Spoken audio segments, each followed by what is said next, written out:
Assalomu alaykum. Salomatligimiz va hayot sifatimiz biz uchun juda muhim hisoblanadi. Shuning uchun Siberian Wellness kompaniyasi ishlab chiqargan ajoyib mahsulotlar haqida gaplashamiz. Bu mahsulotlar immunitetingizni oshiruvchi, allergiyaga qarshi, organizmni yoshartiruvchi, tiklovchi va albatta ro'za oyimizda biz uchun juda ham muhim mahsulotlar hisoblanadi. Probiotik bu bizning ichaklarimiz uchun eng muhim hisoblanadi. Albatta ichaklarimizda foydali bakteriyalarni ko'paytirib beradi, ichaklarimizda immun tizimini mustahkamlab beradi va allergiyaga qarshi kurashadi. Bilamizki, ichaklarimiz bizni ikkinchi miyamiz hisoblanadi. Ichagimiz sog'lom bo'lsa, bizning hazm tizimimiz yaxshi bo'ladi. Allergiyaga moyillik bo'lmaydi, qabziyat bo'lmaydi va albatta yosh va go'zal bo'lish ham bizni ichaklarimizga, hazm tizimi yaxshi bo'lishi ham bizni ichaklarimizga 100% bog'liq. Shuning uchun bu probiotiklarimiz bizni ichaklarimizda foydali bifidobakteriyalarni ko'paytirib saqlab beradi. Probiotik bu juda ham muhim hisoblanadi ichaklarimiz uchun.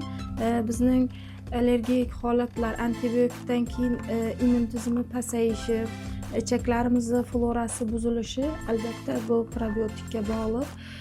Probiotik ichsangiz tabiiy immunitetni hosil qilib beradi. Ayniqsa ro'za vaqtida ham bizni hazm tizimimizni juda ham yaxshi beradi. Kechqurungi iftorlikdan keyin albatta bitta probiotik iste'mol qilsangiz, bo'sh turgan qopga iftorlik qilib ovqatni tiqqaningizda ovqat hazm qilish albatta yaxshi bo'lmaydi. Hazm jarayoni sizda qiyin kechadi. O'shaning uchun probiotikdan iste'mol qilsangiz ham foydali vitaminlarni so'rilishiga, ichak florasini yaxshilashga, immun tizimini oshirishga, hazm tizimini yaxshilashga juda ham yaxshi yordam beradi. O'zingizni yengil, tetik his qilasiz. Har bitta inson uchun eng birinchi o'rinda probiotik kerak, chunki bizda foydali vitaminlarimizni so'rilishiga, sog'lom, yosh, go'zal, chiroyli bo'lishimizga, hazmga, qabziyat bo'lmasligiga, har xil atrof muhitdagi omillarni o'ziga olmaslik uchun eng birinchi o'rinda bizda probiotik qabul qilsak, ichaklarimiz sog'lom bo'lsa, juda ham yaxshi bo'ladi. Albatta bizni tinimsiz ichimiz ketganda ham ichaklarimizda foydali bakteriyalar yo'qoladi. Shuning uchun ham albatta probiotik iste'mol qilsangiz, organizm suvsizlanadi, kerakli bakteriyalarni ichak florasini tiklaydi. Oldingi videolarimizda kollagen haqida gapirib o'tganman.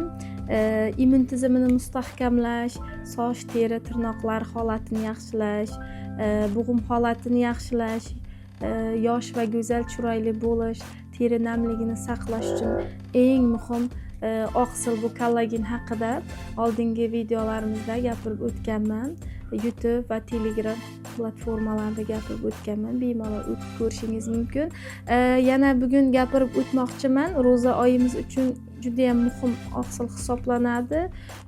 Chunki ertalabga ro'za oyimizga saharlikka kollagenni ichsangiz, bizni organizmimizni to'q tutadi, tetik, immun tizimini mustahkamlaydi. Organizm uchun eng kerakli oqsil hisoblanadi. Ramazon oyida baribir ko'p suv iste'mol qilmaymiz. Shuning uchun terimiz namligi yo'qoladi, quriydi, organizm holsizlanadi, suvsizlanadi, baribir ro'za oyida charchoq bo'ladi. Shuning uchun baliqning kollageni oqsil hisoblanadi va albatta vitamin C, chernika borligi uchun bizning ko'zlarimiz uchun, mushaklarimiz uchun, bo'g'imlarimiz uchun, terilarimiz uchun, immun tizimi uchun, organizmimizni to'q tutish uchun eng kerakli oqsil hisoblanadi. Shuning uchun hozir Ramazon oyida hammangizga kollagen tavsiya qilaman. Albatta ro'za oyida xromli baza bizga juda muhim, chunki ochlik hissini yo'qotadi. Qonda qand miqdorini nazorat qilish, ishtahani nazorat qilish, qomatimizni nazorat qilish, shiraga bo'lgan o'chlikni qondirish, albatta moddalar almashuvini yaxshilash uchun bizga xrom juda ham kerak. Kun bo'yi xush kayfiyatda tetik yurish uchun, albatta holsizlik bo'lmasligi uchun xromli baza bizga kerak. Albatta ro'za oyida iftorlik vaqtida pik parashok juda ham hammaga muhim deb o'ylayman, chunki kun bo'yi ovqatlanmay yuramiz. Kechqurun iftorlikda birdan ovqat yesangiz oshqozonga og'irlik qiladi.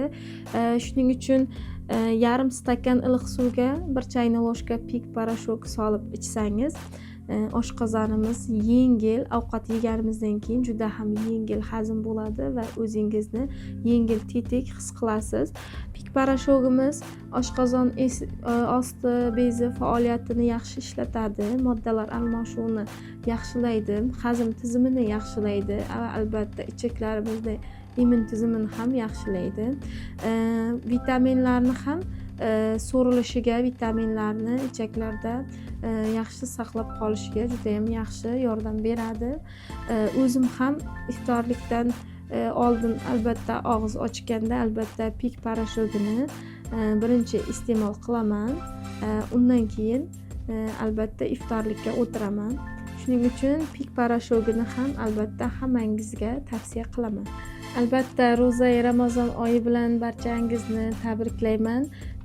Ro'za tutayotganimizda bizni ovqat ratsionimiz albatta buziladi. Ertalab, kechqurun kun bo'yi ovqat yemaganimiz uchun albatta kechqurun iftorlikka har xil taomnomalarni tuzib yeymiz va oshqozonga og'irlik qiladi. Shuning uchun bu mahsulotlarni iste'mol qilsangiz albatta hazm tizimingiz, immun tizimingiz yengil va sog'lom bo'ladi. Yana ham ro'za oyimiz albatta bizni sog'lig'imizni tiklovchi, organizmni tozalovchi oy hisoblanadi. Shuning uchun bu mahsulotlarni albatta qo'shib iste'mol qilsangiz yana ham sog'lig'imiz, immunitetimiz uchun albatta 2 karra natija bo'ladi. Albatta ro'zani xush kayfiyatda, tetik, sog'lom, baquvvat o'tkazasiz. Bugungi ma'lumotlarimiz shulardan iborat edi. Barchangizni ro'za Ramazon oyi bilan chin qalbimdan tabriklayman. Xayr, salomat bo'ling.